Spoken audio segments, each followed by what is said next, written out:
worked for. Yeah. So how about we start from there, right? How did you go from C sharp to being a Flutter and kind of Dart advocate? I would say because you also pushed me to it. You said, "Hey, you gotta do this, you gotta do that." Yeah, You introduced me to Block. So yeah. please tell us. So I work with C Sharp because I'm a Octopus developer. Octopus is a thing in Hong Kong for payments. So Octopus card is something like this guy. Yeah, it's basically like a transit card, but you can also use it to pay for other things like 7-Eleven. You can buy there or any store that Yeah, accepts Octopus as a payment method. Okay, that's yeah. interesting. So then what happened? The business actually going really well for the last 10 years. But the thing is that is not for design for startups.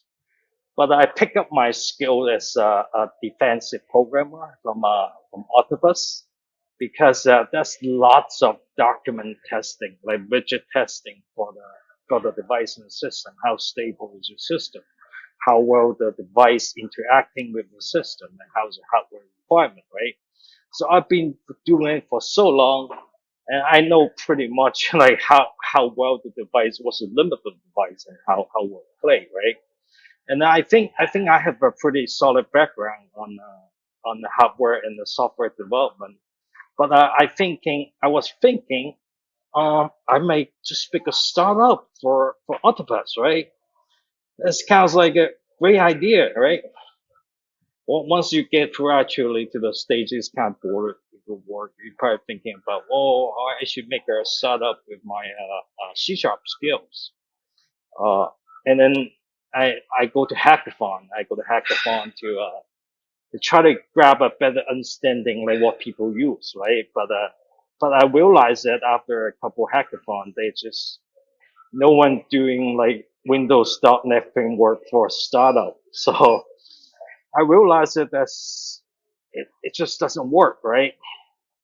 And then C sharp was limiting to the Windows platform.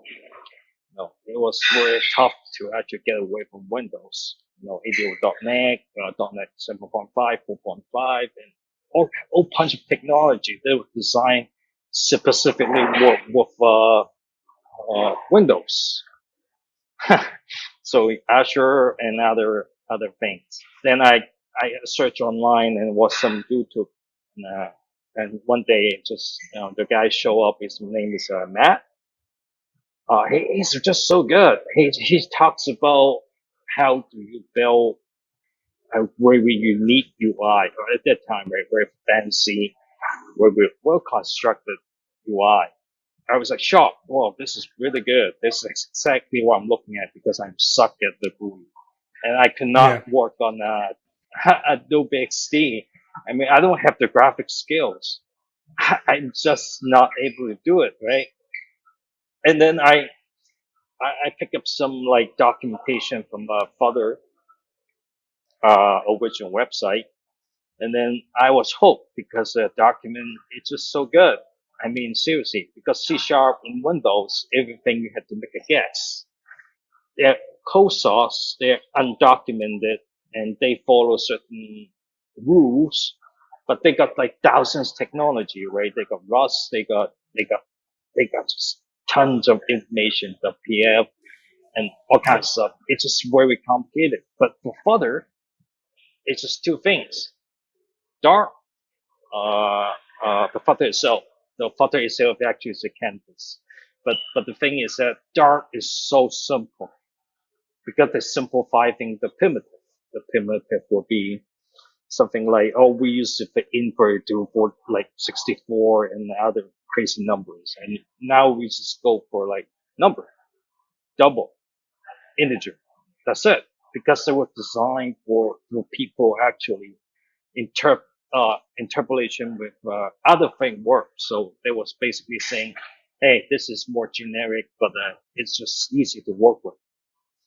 And then I start making like actual UI. It just took me like literally like one night.